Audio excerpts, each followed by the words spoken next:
Maintenance time sa ZX-10R. Napakuan pa nga oh. Uy, shit!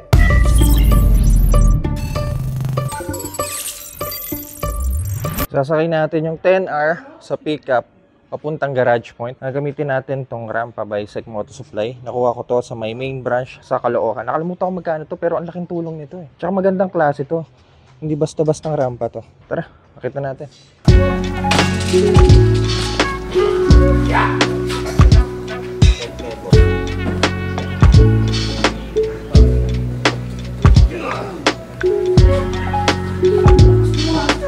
Madali nating nailalak o naitatali tong 10R dito sa pickup gamit nitong color blue na to. Nilalagay to sa may steering eh. Hindi akin to, sa Garage Point Manila to. Ewan ko saan niya nakuha to.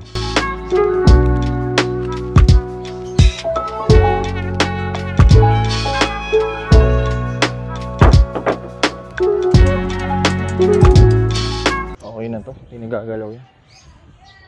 If ever mapunta kayo sa case na mapako yung gulong nyo na hindi naman talaga natin may iwasan, may mga temporary fix dyan eh. Actually, marami nagsilabasan ngayon sa Facebook at YouTube o sa kahit anong social media platforms kung ano ang dapat na gawin nyo kung sakaling mangyari sa inyo yun. Either maglagay kayo ng tire sealant o kaya naman pasakan nyo yung mga tire repair kit na pinapasak sa gulong nyo. May mga advantage at disadvantages yung dalawa eh. Kung pinang-daily mo yung motor at kung sakaling lalayo kayo, mag-long ride kayo, kalimitan na ginagawa ng mga rider, naglalagay sila ng tire sealant. Majority dito yung mga rider na gumagamit ng mga low displacement bike, mga scooter, underbone. May mga advantage at disadvantages ang mga tire sealant eh. For example, ang kagandahan sa mga tire sealant, pag napakuan ka, tanggalin mo lang yung pako, eh mag-seal na agad yung butas.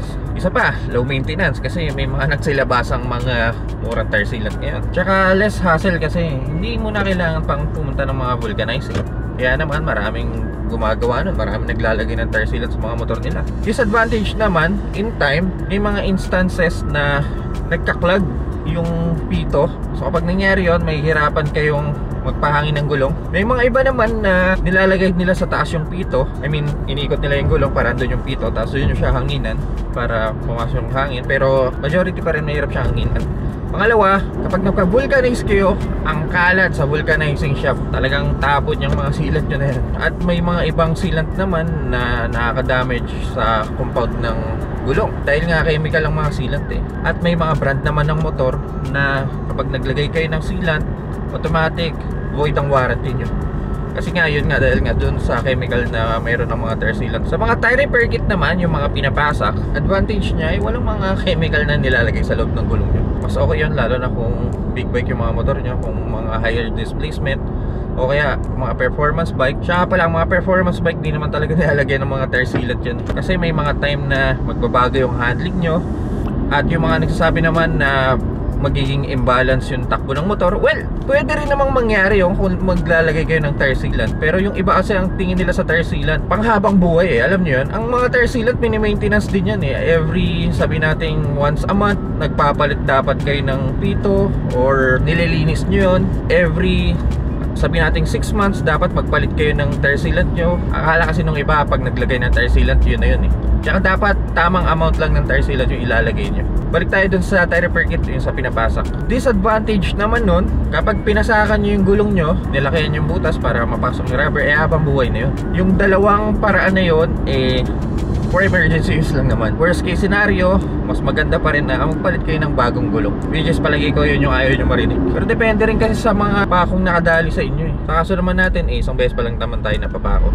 So punta tayong garage point ngayon para magpapatch muna. Sayang gulong, kapal pa kasi ng gulong ko eh. Kaya tara, bye-bye na natin itong traffic na to, Diyos ko dahil. Nakarating din sa wakas. Grabe yung traffic na yun. No power supply, power off soon.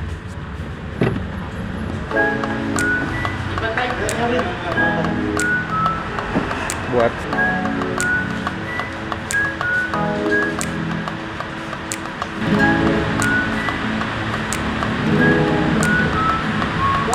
Malalim ba yan pag ganyan? Hindi ah. Nakalambre eh. Wala eh. Wala.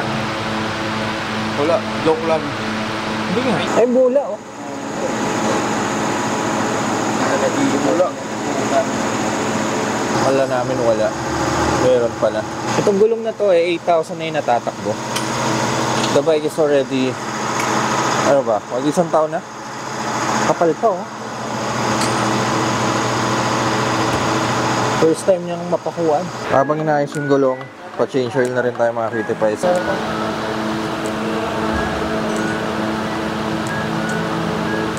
Langis na gagamitin natin, 10W40. Okay na to, 4 na piraso nito. Tinakbo lang yung gulong dahil wala silang pang patch dito eh. So pwede silang palit ng gulong dito pero pang patch wala. So naghanap pa ng vulcanizing. Tapos kapag okay na ulit siya, subukan natin ipa-motor wash. Ito tsura ng langis natin. Mukhang healthy pa naman. Hindi naman siya ganun kaitim. Normally, gano'ng katagal ang interval kapag magkapalit ng langis? Pagka ipandi-daily mo, siguro 4,000 odo max. Pero kung ita-track day mo, isang ano lang. Isang gamitan? Isang gamitan lang.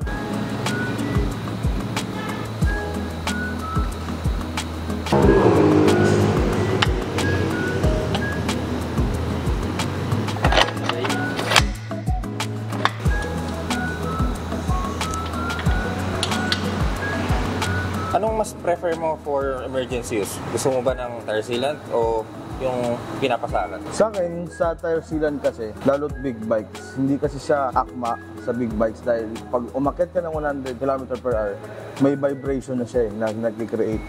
So, mas recommend ko pagka mas malakas na motor, pasak na lang. Kahit mga middleweight, sabi nating Triumph Trident, CB60, okay lang sa'yo, Ninja 400. Pasak ako. Kasi yung mga tire sealant na yan, mas maganda siyang long ride o pwede siya.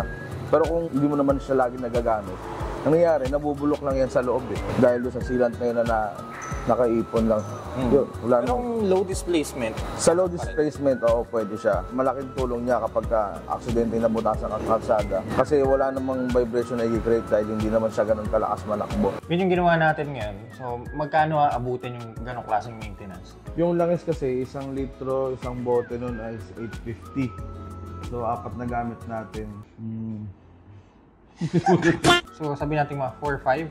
Mga 4-5. 4-5. Magka-tenor kayo every, sabi natin, 3,500 kilometers. Isa pa sa mga madugo pagdating sa 10R, yung gulong eh. Dahil naka Road 6 tayo, mababa ang buhay nito. Sabi natin yung stock tire nito, kaya yung mga nilalagay nila sa gulong na pang racetrack, sabi natin Yung mga 3,000. Mga 3,000. 3,000, 3,000 auto, ubus na yun eh. Yung Road 6 na gamit natin, sabi natin 20, kaya yun eh, 20,000 Sa 1-year-old ng motor, hindi ako babasa sa year kasi. sa auto. Base ako sa odo. Pag year kasi, may mga times kasi na hindi mo naman ginagamit yung bike. So, base ako sa running hours ng motor. So, sa odometer reading, 12,000. Checking na ako ng spark plug, checking na ako ng throttle body. If kailangan linisin, linis na. Fluids like brake fluids, coolant, yung langis kasama na rin doon. Always naman ang langis. Tapos checking ako ng lahat ng moving parts ng motor mo. Bolt ng frame, bolt ng shocks. Checking lahat yon, lahat ng moving parts para mas safe tayo pag tumatakbo. Fuel consumption ng 10R, expect malakas 12. More or less lagi 12 naglalaro yan. Tsaka insurance, yun, isa pa sa magastos yun. Depende kasi every year nagde-depreciate ang market value ng isang motor eh. Sa ngayon, sabi natin 22,000 insurance or 19, depende sa insurance company na pinagkukuha ninyo. Kawasaki kasi ako Japanese bike, so medyo matipid pa. Kapag naka-Eurobike ako, alam nyo na. Especially Ducati talaga. Alvin, kung gusto nyo pa ayos ng mga motor nyo, andito siya para sirain yun. Naayos na natin yung gulong. Doon naman sa pinakauli, ang motor wash natin. Dito sa labas yung paliguan nila eh. Dati dito sa loob, nung nagpa-ceramic tayo, nilabas nila. Ginawa nilang engine room yung isang kwarto doon.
Freshly baked na ulit si Kalua. Este Soju pala.